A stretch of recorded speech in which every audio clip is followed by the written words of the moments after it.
Alright guys, Man City and Tottenham have just played out a game which was interesting. Tottenham won 1-0. I would say they probably deserved it on the basis of the entire game, which I did not expect at all. I expected City in the end to force through at least a goal or two, and I wasn't sure whether Tottenham would be able to score. But Pep's got a problem on his hands at City, I personally believe. I don't know all the ins and outs, but I've watched a few Man City games recently. And don't get me wrong, when they come up against a team that aren't completely organised or aren't set up in any sort of system that has been proven to work in the past, they can steamroll a team still. But and also I think being at home often helps them. But today against Tottenham, City have done this thing once again where they play a three at the back. This week it was Kyle Walker, Manuel Akanji, and Nathan Ake. Now Ake and Akanji, I think that they're having good seasons. I don't begrudge Guardiola starting them at all. Walker though, I just don't think he's a centre back at all. I think you play him right back in a 4-4. Sorry, not 4-4-2. City have never played 4-4-2. In a 4-3-3. Sorry, or even as a wing back. I think I'd play him a wing back before centre back. I just don't think he suits it at all, and that's the one problem I've really had with Southgate in the past. I'm a big fan of Southgate's, but I just don't think Walker's a centre back at all. Because I think even with his speed, we saw late on in the game today when Ryan Sessegnon had the ball, I think with about 5 minutes to go. And Sessegnon should, in theory, be going absolutely nowhere because he's one-on-one against Walker. He's not, got any momentum in running with the ball. He's almost stopped. He's just nudging the ball. There should be no way he's able to get the cross in if you're Kyle Walker, because Walker's got an incredible acceleration and incredible speed, but Walker just can't. He doesn't have the know-how of when to stick a foot out and block the cross, or where to position his body. I just don't think you play him there. And also then you've got the problem of Rico Lewis and Rodri in midfield. It's a very inexperienced midfield partnership. Rico Lewis has only really come into this sitting midfield role over the past month or two, and it doesn't work for me. I just think you're much better off playing Gundogan. I still don't understand the reason behind it, to be honest. I know there's a lot of City have evolved this season, or I think you could argue not even just evolved but transitioned, that because of the signing of Erling Haaland. Simple as that, really. Erling Haaland and Gabriel Jesus are two very different types of player. But I don't think you try and fit the system around one player.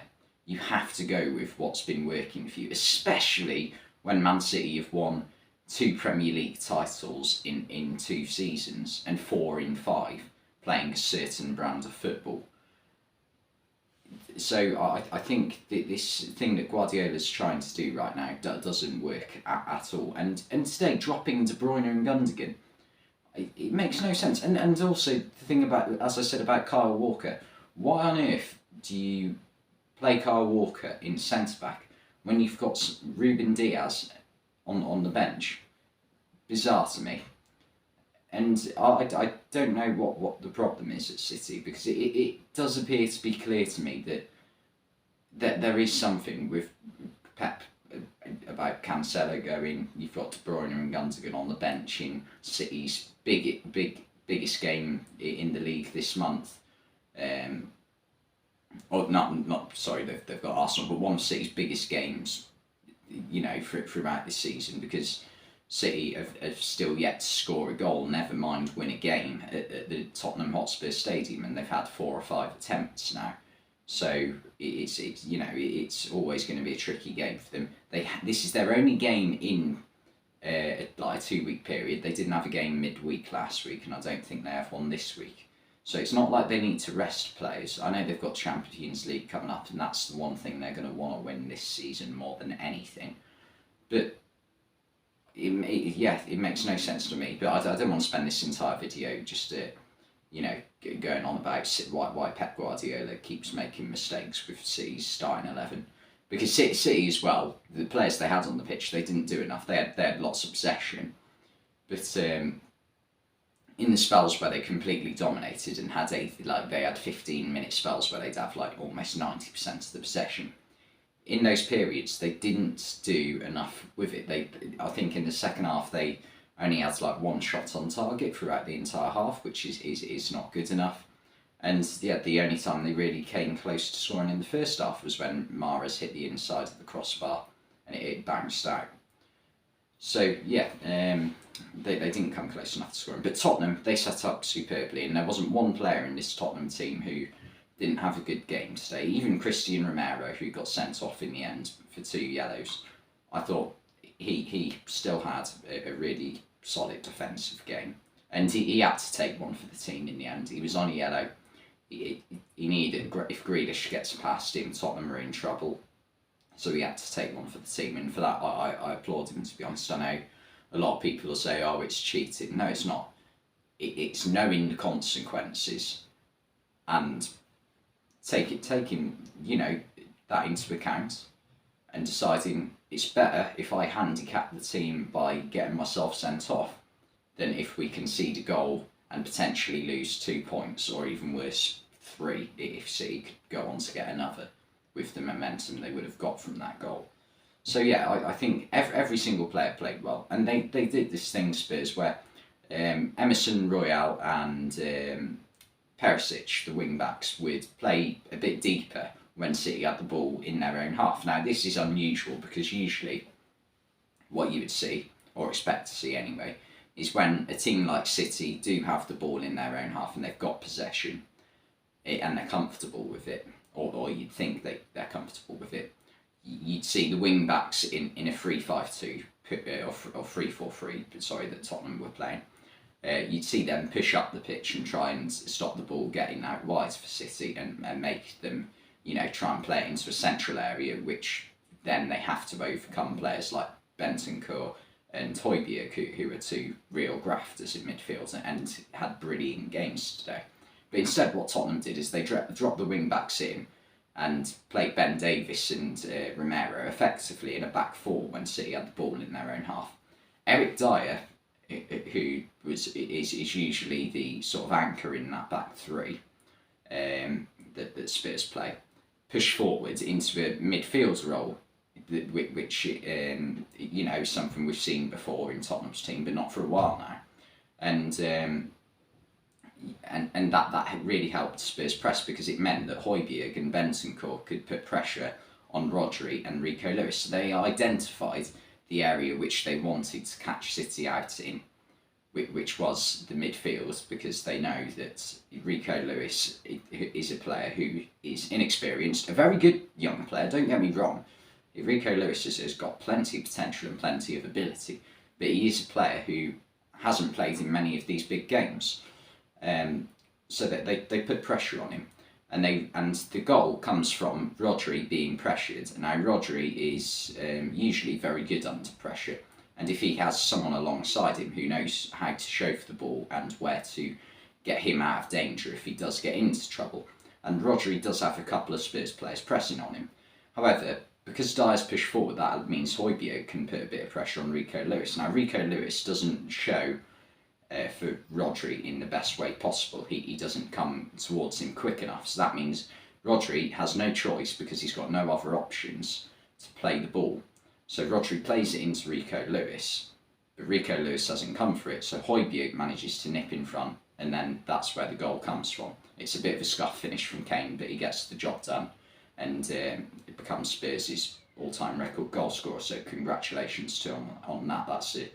Amazing achievement, scoring 267, I think it was. It showed on the scoreboard at Tottenham Stadium. So that is one hell of an achievement, to be fair to Kane.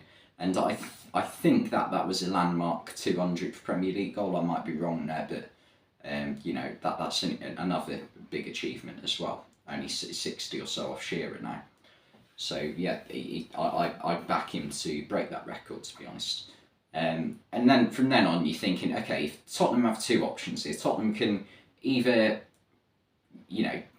play at 80% and just focus on not conceding but still trying to get forward as they played from the start of the game, or they can try and hit City whilst City are down and try and get another. Now, in the game a few weeks ago, we saw Tottenham do the second approach there. We saw them try to get the second and effectively do what they would think would be kill the game off. But the mistake Tottenham make is that Tottenham went 2-0 up in the game at the Etihad a few weeks ago. And then as soon as City pull one back, because there is a chance City can pull one back at any time in the game, they've got a team full of quality players, and they nearly did through Riyad Mahrez in this game. They've got quality players all over the pitch. Jack Grealish, who I thought had a reasonably good game today. Haaland, who barely had a kick. Alvarez, who came close on a couple of occasions. And Mahrez, who came closest for City. They've got some brilliant attacking players. Bernardo Silva as well.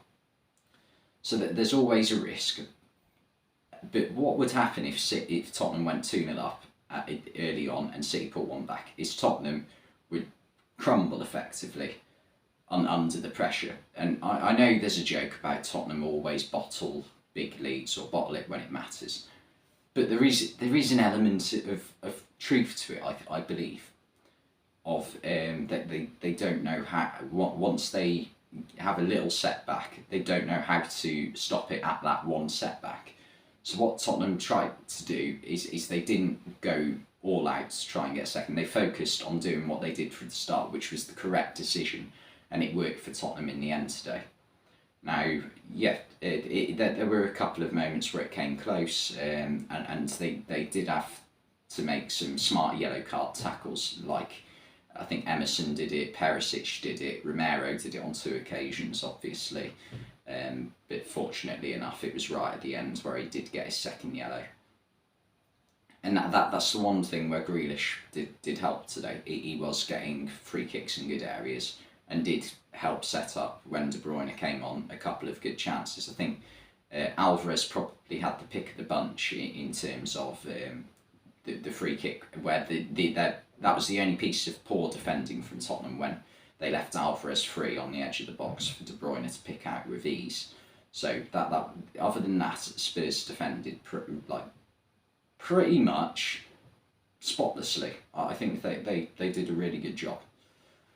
And yeah, as I said, I'd give man of the match today to Højbjerg for his involvement in the goal, and also he did a brilliant job in midfield. I think he did a lot of running. He worked really hard for the team, brought the ball forward on many occasions, got in some good attacking positions as well as doing his role defensively. So I think for an all-round performance, I think I'd give him man of the match today.